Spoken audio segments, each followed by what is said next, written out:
Well, I am certainly happy with what is, and I'm eager for more. And in my world, things just keep getting better and better.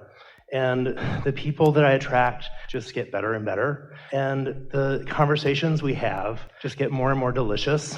And it seems like in the past few years, I've been interacting with people around the subject of death. And it's something that happens to all of our physical bodies. And I don't have a personal attachment a lot of times to the death of which they're speaking to me about.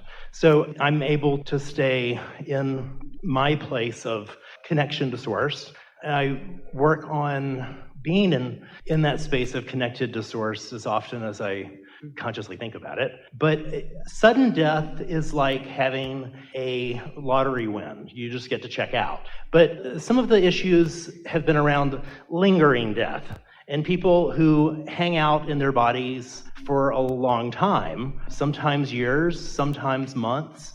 I can look at them and see, well, they're doing great. Their body is getting ready to expire. And my advice to their loved ones or family members is generally think of them as happy, healthy, whole, and complete. And to look at everyone you see as happy, healthy, whole, and complete.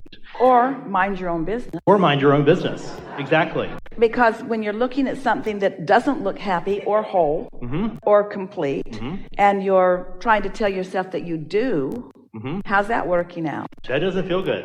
Yeah. But you could look somewhere else. Right. So in the past week or so, I call that internal terrorism.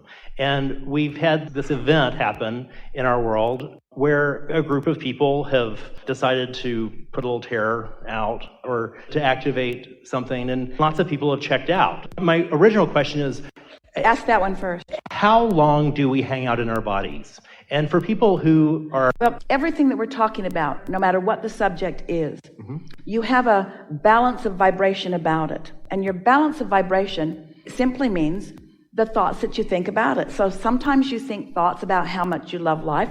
Sometimes you think thoughts about how you fear life. Sometimes you think thoughts about how much you appreciate that one and that one and that one. Sometimes you think thoughts about how much you don't appreciate that one and that one and that one. And all of those thoughts equal a mix of vibration that equals your general point of attraction. Now, you have a specific point of attraction, which means the way you feel in any moment is the way the things around you are responding to you. If you want to know what you're feeling, just look about how things are going, and how things are going are really evidence of how you're feeling in the moment. If you want to take a longer view at your experience, you can see what you've been doing generally. You see what we're getting at? And so when you take a subject of how long am I in my body, or how healthy is my body, what we're wanting you to try to contemplate a little bit is, what's the balance of my thoughts? We're talking about your broadcasting airtime. We're talking about what you're talking about. We're talking about the words that come out of your mouth. We're talking about the thoughts that you are formulating. And we're talking about the way that you feel. And so you said something at the beginning of your conversation with us about how you don't have anything personally involved sometimes with this, that it's something that's going on with someone else. But we want you to understand that this subject of your longevity or your joy while you are in your body is the most personal subject. And it's a subject that a lot of people think about. The reason that so many people broadcast to their own disadvantage is because of their observation of what's going on around the planet. And it's an interesting thing to us that when you put things into perspective, the well-being versus what you would consider to be the not well-being is minuscule. And yet, in your day and age, we put a soundtrack to it. With your ability to look all around the world and find a trouble spot and amplify it, as you say, with music and bring it and focus. So what happens is, in this environment, in this time, and in this space, you are, as individuals and as collective consciousness, working to your own disadvantage by finding something and focusing on it and terrorizing yourself unnaturally and unnecessarily with it, to try to figure out what's happening to someone else. First of all, it's not possible. You can never sort it out. but what it does to you when you focus upon it matters. So we would like to give a definition to what terrorism really is. Terrorism is me focusing in opposition to who I really am and what I really am focusing on. And you can call terrorism fear, you could call it panic, you could call it discouragement, you could call it disappointment, but it's focusing in opposition to what I desire. Now we know these words sound odd, maybe not to you because you're becoming odd too, but they sound odd in a world that wants you to be observant and wants you to be objective and wants you to weigh all the pros and the cons and the pluses and the minuses. But what it comes down to is guardedness, and pushing against what you don't want will never get you what you do want. It will always just get you more of what you don't want. And if what's going on in this increase of what you are calling terrorism doesn't tell you that, then nothing in your experience ever will. The more you see what you do not want and the more you take action to try to stop that from happening, the more of it comes and comes and comes and comes and comes. Not because people are unreasonable, but because law of attraction is a very powerful thing. We create what we defend against. You create what you think about, whether you're defending against it or advocating it. You get what you think about, and your point of attraction is about what you think about. And most people think about what somebody else wants them to think about.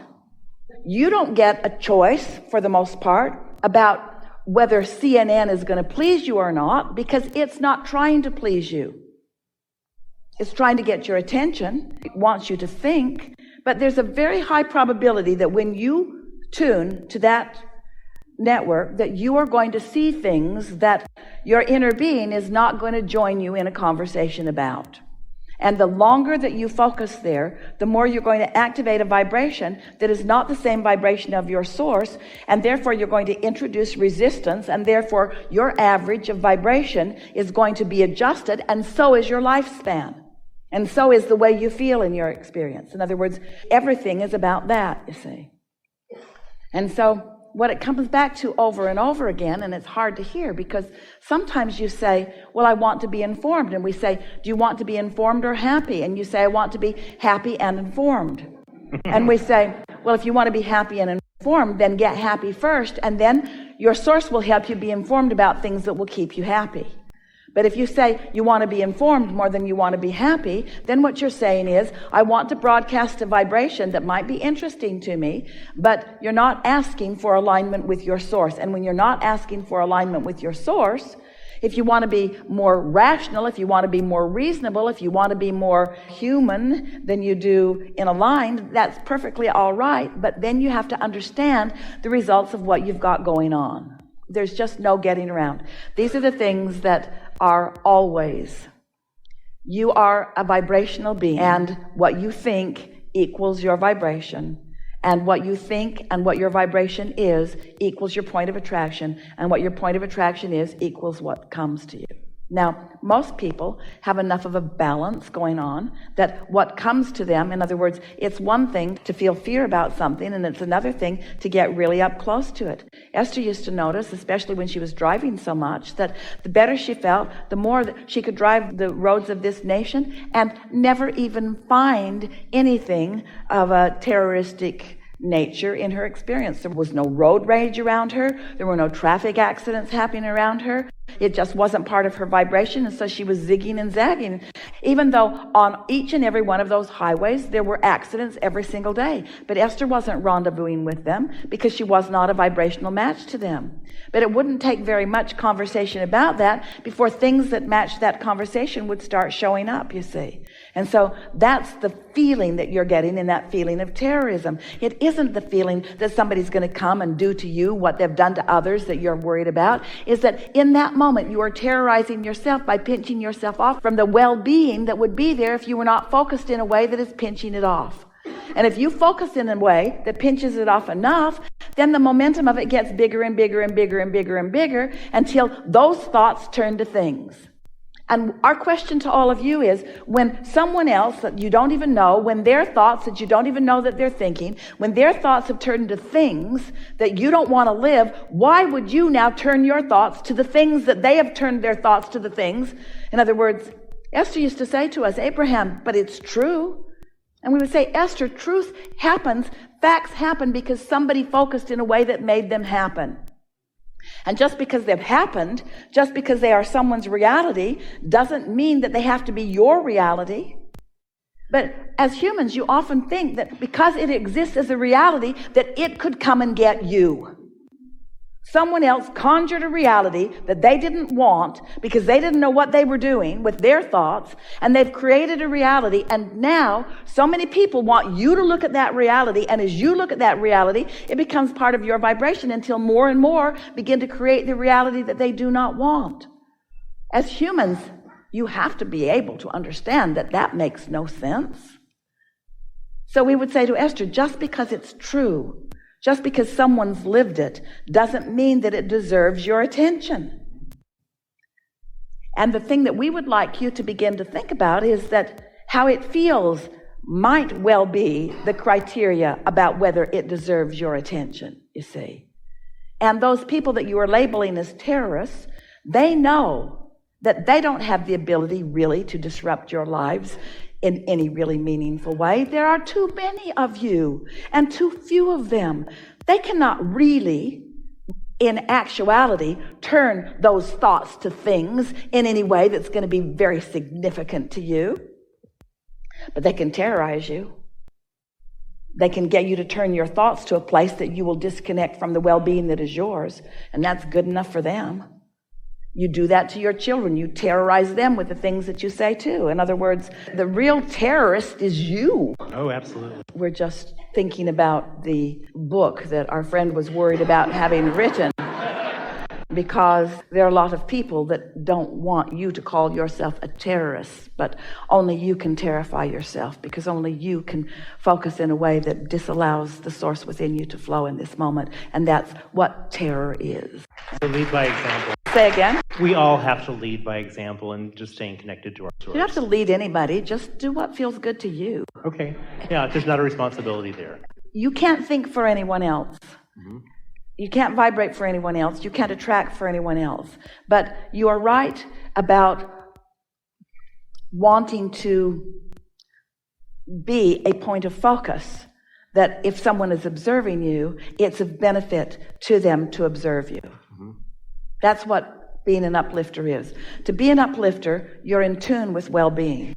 And when you're in tune with well-being and someone is observing you, then they have a better possibility of being in tune with well-being. Mm-hmm. But we're not wanting you to assign that responsibility to yourself, because when that condition is something that really matters to you, then their inability to tune to their own well-being will eventually get you down.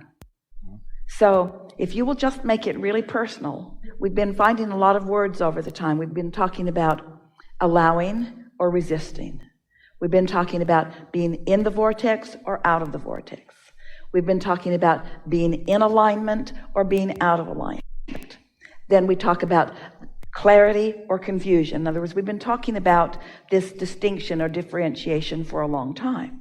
So today we could talk about terrified or love, well-being or terror. There's resistance and there's allowing. And there are all kinds of ways that you can describe it. But the words are not significant. The emotion is. And so if you're watching something and you're feeling yourself well up with joy and enthusiasm, mm-hmm. then by all means continue to participate in it. Mm-hmm. But if you're watching something and it's making you withdraw and recoil, or it's making you feel frightened, then that's your guidance system. That's your inner being letting you know that you're looking in a place that is not of benefit to you. And we want to get blunt with you. We want to say, isn't it obvious that if it doesn't feel good, it isn't of value to you?